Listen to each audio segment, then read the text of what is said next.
मैंने नेटफ्लिक्स की series operation सफ़ेद सागर देख ली है और मुझे बहुत बहुत ही अच्छी लगी। ये मेरा एक सेंटेंस का रिव्यू था। अब बात करते हैं विस्तार से। मैंने इस वीडियो को दो पार्ट्स में डिवाइड करके रखा है। पहले है टेक्निकल पार्ट और उसके बाद ओवरऑल एक्सपीरियंस। मैंने कहीं पे भी कोई स्पॉयलर्स नहीं दिए हैं, तो आप ये बिल्कुल सेफली देख सकते हैं। उसके बाद मैं बात करूँगा इस सीरीज़ के ओवरऑल एक्सपीरियंस की। छोटी छोटी बातें जो मैंने ऑब्जर्व की, वो सारी बातें आपके साथ शेयर करूँगा। तो पहले बात करते हैं टैक्टिकल और टेक्निकल चीज़ों की।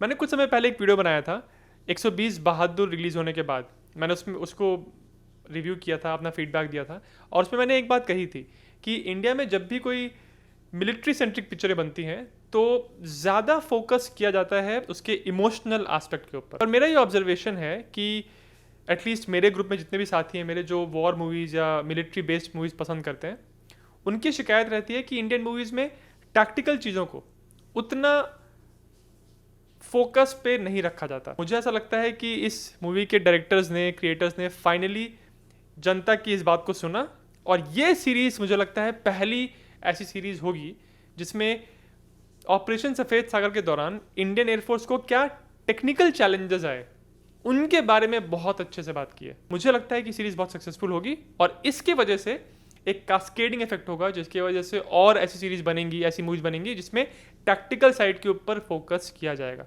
पहली चीज़ तो मैं बात करना चाहता हूँ जो अक्सर लोगों को एहसास नहीं होता कि ऑपरेशन सफ़ेद सागर इतनी बड़ी बात क्यों थी। मैं अगर अपनी बात करूँ आपसे, तो जब 99 का कारगिल वॉर हुआ था तब मैं छोटा था बहुत, और उस समय मुझे मिलिट्री हिस्ट्री की उतनी नॉलेज नहीं थी, टेक्नोलॉजीज कैसे काम करती हैं पता नहीं था। तो जब मैंने पहली बार सुना कि एलओसी को क्रॉस करके कुछ घुसपैठिए इंडिया की तरफ आ गए हैं और इंडिया की पोस्ट को कैप्चर कर लिया है, तो मेरा पहला इंस्टिंक्ट यही था कि अगर वो पहाड़ों पर बैठे हैं तो हम सिंपल से जाके एयरफोर्स से उनको डिस्ट्रॉय नहीं कर देते। इसमें मुश्किल क्या है? तो चैलेंजेस क्या थे वहाँ पे एयरफोर्स को यूज़ करने के?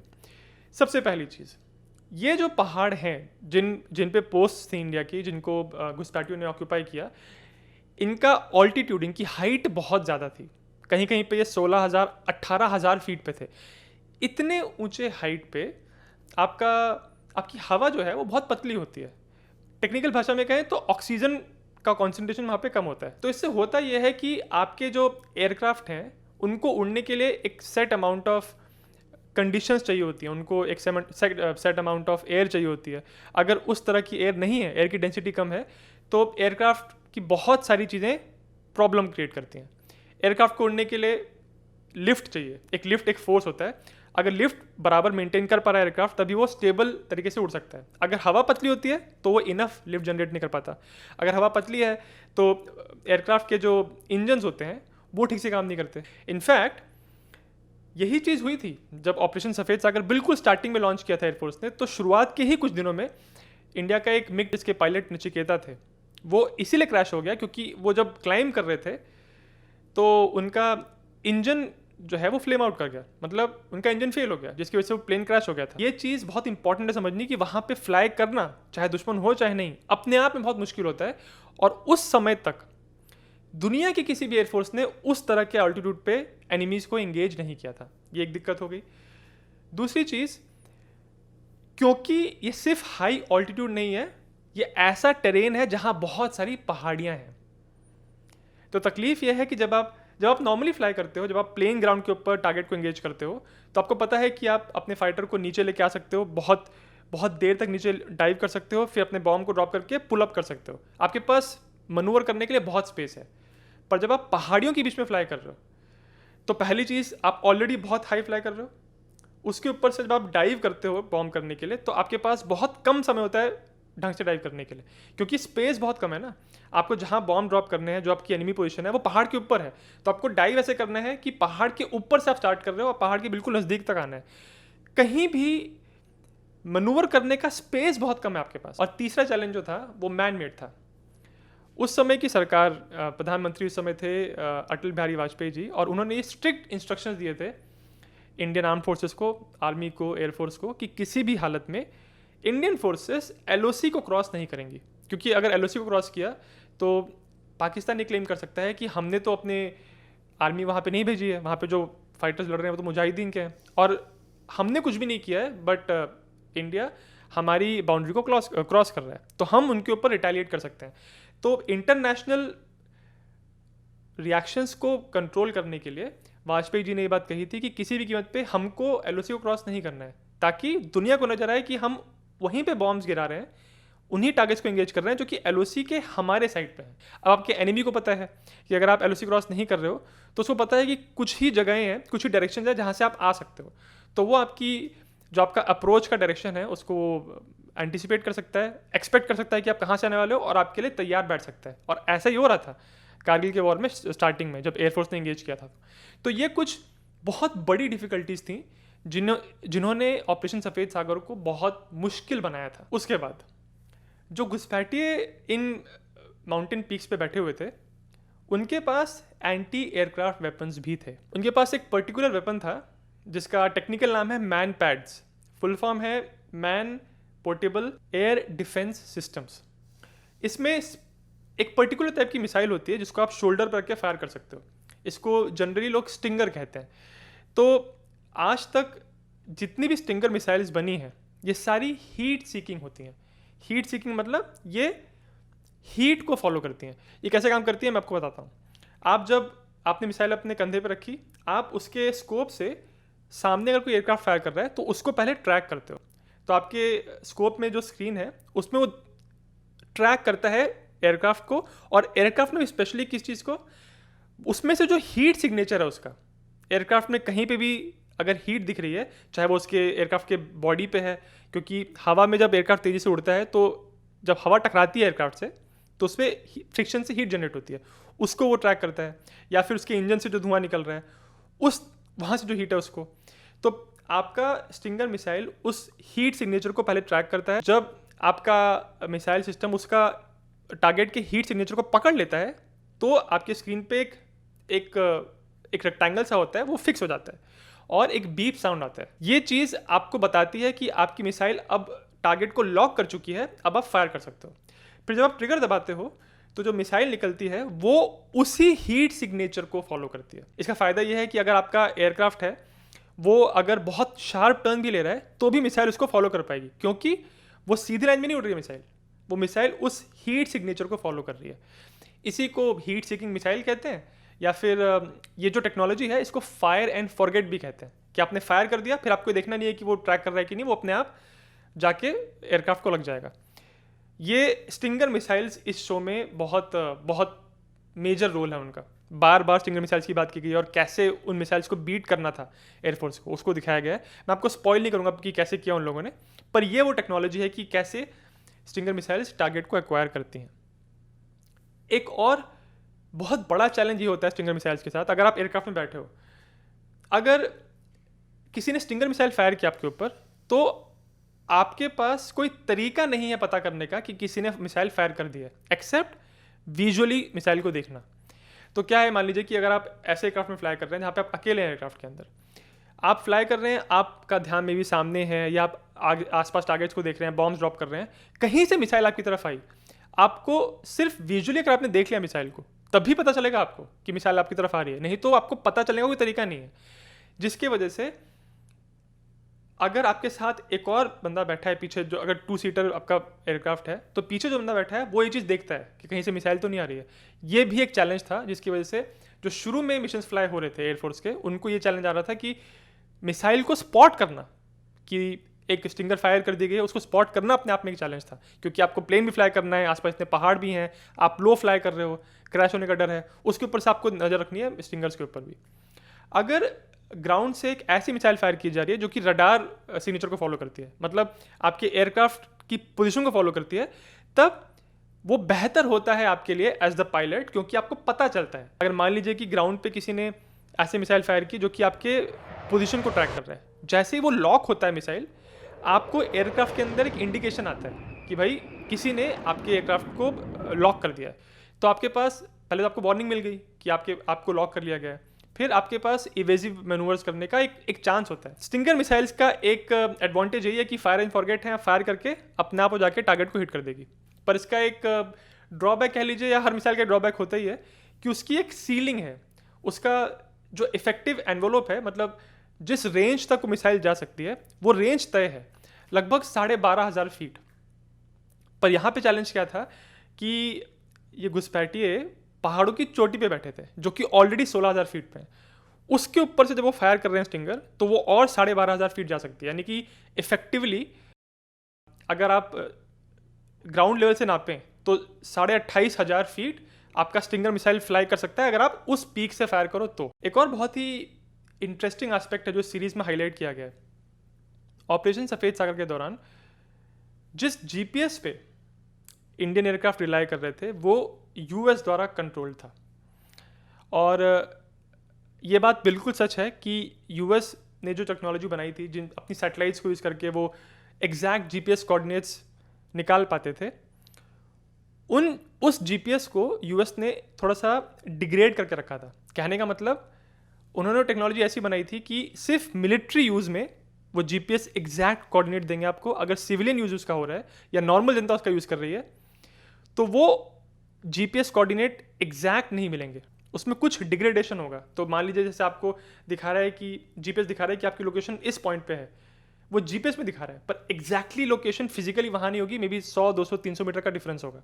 ऐसा यूएस ने एक्चुअली किया था। ये आपको यूएस की, मैंने एक यूएस नेवल इंस्टीट्यूट का एक पेज है, उसमें उन्होंने इस बारे में बात की है। ये चीज़ ऑब्वियसली इंडियन एयरफोर्स के लिए चैलेंजिंग थी। इनफैक्ट इसी वजह से ऑपरेशन सफ़ेद सागर के बाद इंडिया ने अपने जीपीएस के ऊपर काम किया और आज इंडिया के पास अपनी टेक्नोलॉजी है जिसकी वजह से उसको किसी दूसरे कंट्री के ऊपर जीपीएस के लिए रिलाय होने की ज़रूरत नहीं है मिलिट्री पर्पसेस के लिए। वो यूएस नेवल इंस्टीट्यूट का जो पेज है जिसमें इसके बारे में बात की है, उसका लिंक मैं डिस्क्रिप्शन में डाल दूंगा। ऑपरेशन सफ़ेद सागर के शुरुआत में इंडियन एयरफोर्स कैसे बॉम्बिंग कर रहे थे एनिमी पोजिशंस पे? पहले तो ये MiG-21 यूज़ कर रहे थे जिसमें जो बॉम्ब्स लगे थे वो कन्वेंशनल या आयरन बॉम्ब्स, या इसको आप डम बॉम्ब्स भी कहते हो, ये अनगाइडेड थे। यानी बस एक फिजिकल बॉम्ब है जिसका अपना कोई गाइडेंस नहीं है। आपने जहाँ उसको ड्रॉप कर दिया वो एक ट्रेजेक्ट्री फॉलो करके वहाँ हिट कर जाएगा। तो पहले MiG-21 एयरक्राफ्ट उस एरिया में पहुँचते थे जहाँ पे आपको पता है कि एक पहाड़ के ऊपर घुसपैठिए बैठे हुए हैं।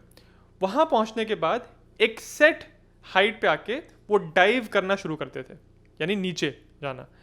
ये हाइट सेट होती थी कि किस हाइट पे डाइव करना है। जब डाइव कर रहे थे तो एक पर्टिकुलर एयर स्पीड मेंटेन करते थे, उस स्पीड के रेंज में ही आपको फ्लाई करना था।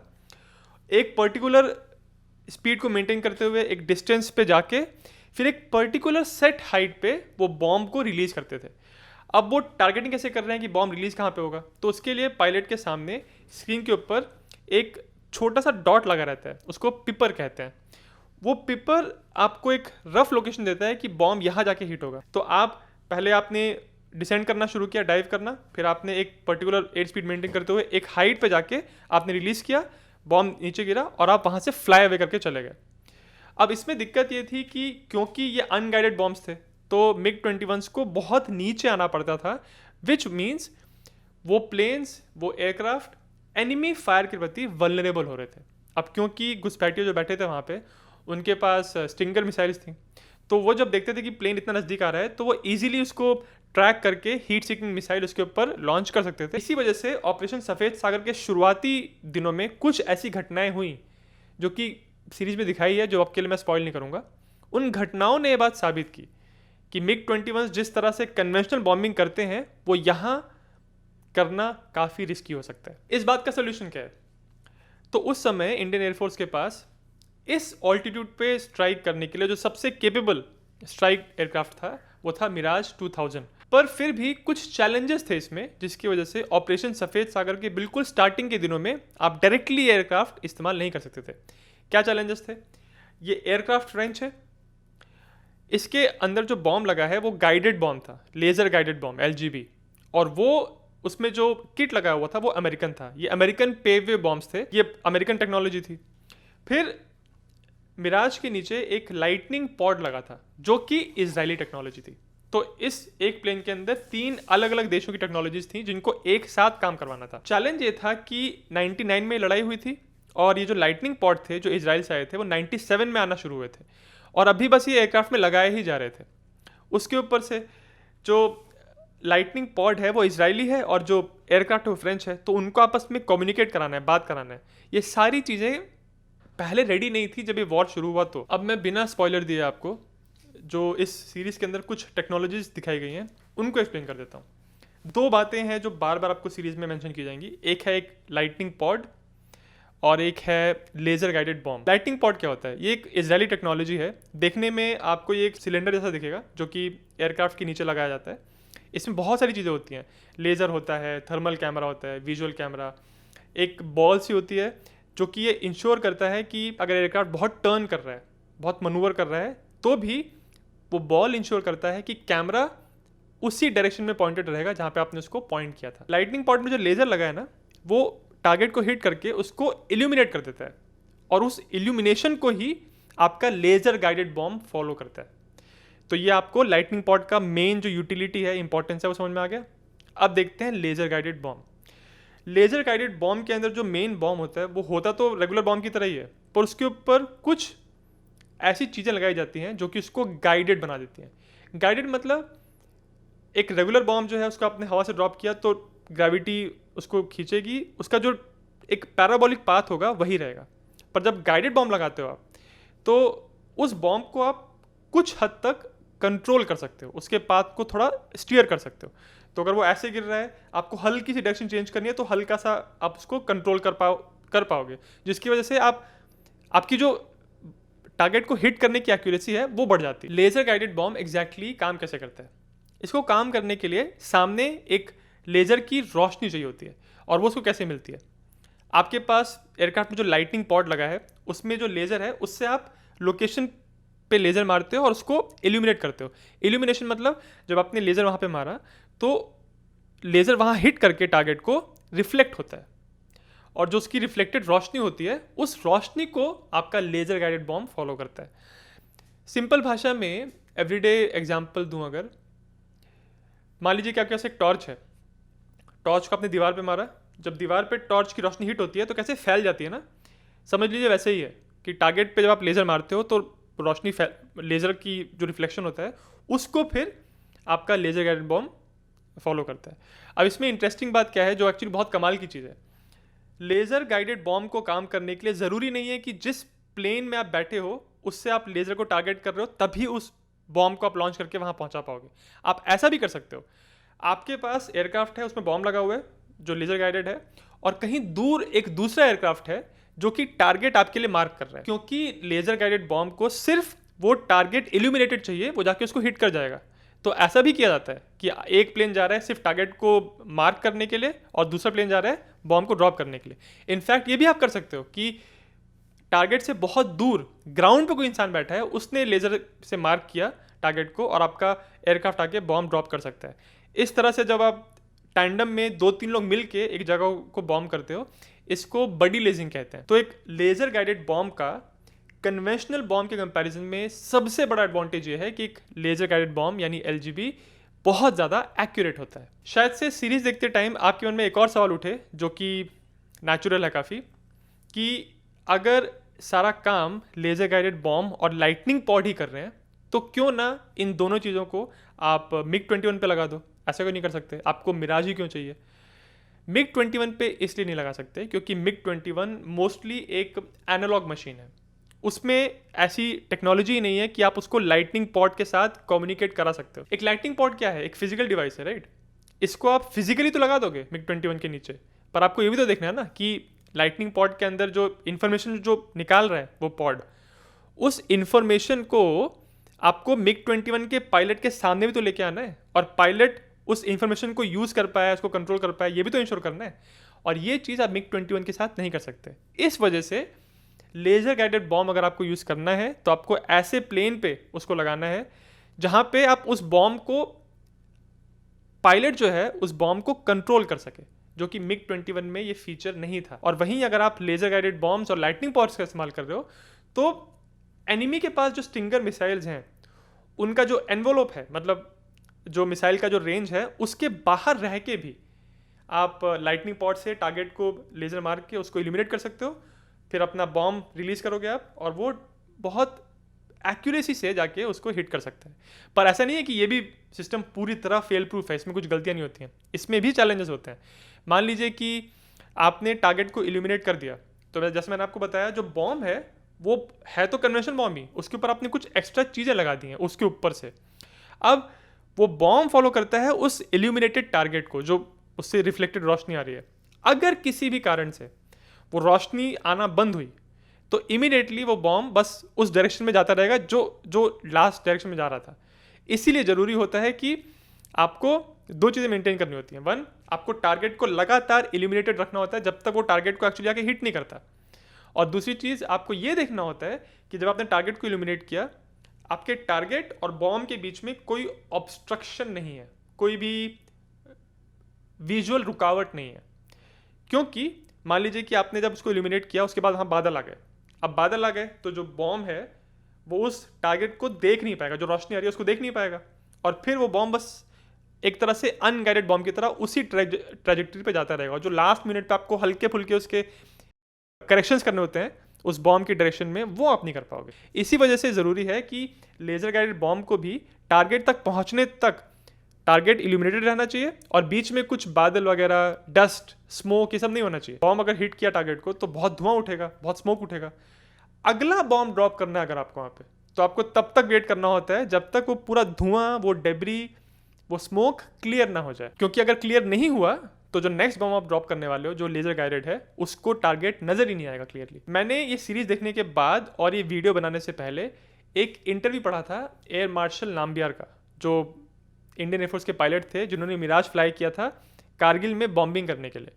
और वो इंटरव्यू बहुत ही इंसाइटफुल है, बहुत ऐसी चीज़ें मुझे पता चली उसको पढ़ के जो कि मैंने पहले कंसिडर नहीं की थी। उस इंटरव्यू का लिंक मैं डिस्क्रिप्शन में डाल दूंगा। उस इंटरव्यू में बताया उन्होंने कि जब वो पहली बार फ्लाई कर रहे थे मिराज को लेके, लाइटनिंग पॉड को लगा के, लेजर गाइडेड बॉम्ब के साथ, उसके पहले इन बॉम्बिंग्स के ट्रायल रन हुए ही नहीं थे। पहला ट्रायल रन डायरेक्टली कारगिल में बैटल के दौरान हुआ। और उन्होंने बताया है कि जब उन्होंने पहली बार बॉम्ब करने के लिए आए तो बादल थे, जिसकी वजह से उनका जो लेजर वाला काम था वो सक्सेसफुल नहीं होता। तो आए बॉम्बिंग करने के लिए, पर बिना बॉम्ब ड्रॉप किए उनको वापस लौटना पड़ा। तो ये मेरा सारा टैक्टिकल पार्ट था इस एनालिसिस का। अब चलते हैं ओवरऑल एक्सपीरियंस वाले पार्ट पे। फर्स्ट ऑफ ऑल मैं ये कहूँगा कि ऑब्वियसली एक्टर्स बहुत अच्छे हैं। आपको कहीं पे भी ऐसा नहीं लगेगा कि जो प्रिंसिपल कैरेक्टर्स थे इस शो के, उन्होंने कहीं पे वीक परफॉर्मेंस किया। तो जो सिद्धार्थ ने रोल प्ले किया है स्क्वाड लीडर अजय हुजा का, वो बहुत अच्छा है। Then obviously Jimmy Shergill is playing the role of wing commander Dhanoa, बहुत कमाल का है। इनफैक्ट मुझे विनय पाठक का जो किरदार प्ले किया उन्होंने प्राइम मिनिस्टर का पाकिस्तान के, वो मुझे बहुत अच्छा लगा। दूसरी चीज़, सरप्राइजिंगली काफ़ी इमोशनल भी है। तीसरी बात, ये सीरीज़ बहुत ही टाइटली पैक्ड और बहुत फास्ट पेस्ड है। हालांकि 6 एपिसोड है इसके अंदर, पर मैं ये आपको कह सकता हूँ कि मैंने 6 एपिसोड्स एक साथ देखे। ऑलमोस्ट एक दिन के अंदर मैंने सीरीज़ कंप्लीट की है।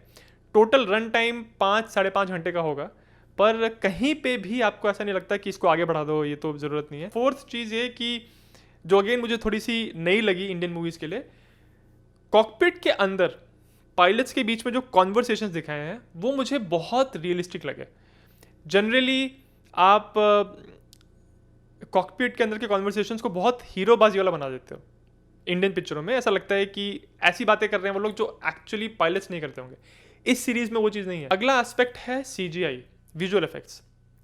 क्योंकि ये एयरफोर्स बेस्ड सीरीज़ है तो ये तो क्लियर बात है ही कि बहुत दबा के CGI इस्तेमाल किए गए होंगे। सरप्राइजिंगली अगेन CGI बहुत अच्छे हैं इस सीरीज़ के अंदर, काफ़ी बिलीवेबल लगते हैं।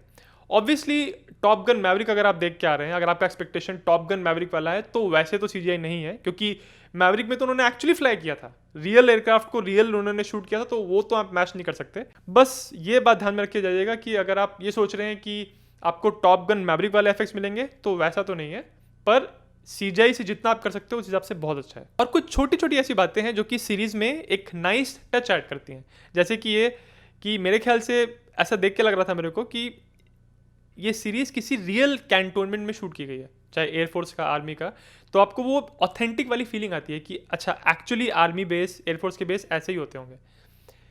और इस सीरीज़ के अंदर पायलट्स के जो पर्सनल स्ट्रगल्स होते हैं फ्लाई करने के पहले, उनकी पर्सनल लाइफ में जो तकलीफ़ें चल रही हैं, वो उनकी परफॉर्मेंस को, फ्लाइंग परफॉर्मेंस को कैसे इम्पैक्ट करती हैं, उसको भी दिखाया गया है, जो कि मुझे लगता है कि बहुत ज़रूरी था।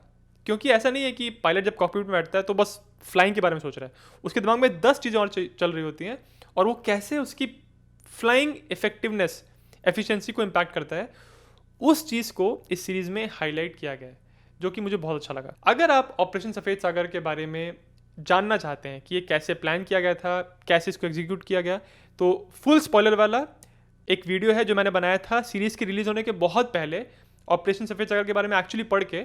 उस वीडियो का लिंक मैं इस वीडियो के डिस्क्रिप्शन में डाल दूंगा, और कुछ और लिंक्स मैं आपको दूंगा जो मैं चाहता हूँ कि आप पढ़ें, जैसे कि एयर मार्शल नाम्बियार का वो एक्सपीरियंस जब उन्होंने मिराज को लेके बॉम्बिंग की थी, वो इंटरव्यू जो है उसका लिंक डालूंगा, और यूएस नेवल इंस्टीट्यूट का वो जो एक पेज है जिसमें उन्होंने बात की इसके बारे में कि वो सेलेक्टिव, कि वो जीपीएस को पूरी तरह कि वो जीपीएस को डिग्रेड कर रहे थे ताकि बस मिलिट्री यूज़ में ही जीपीएस पूरी तरह एक्यूरेट हो।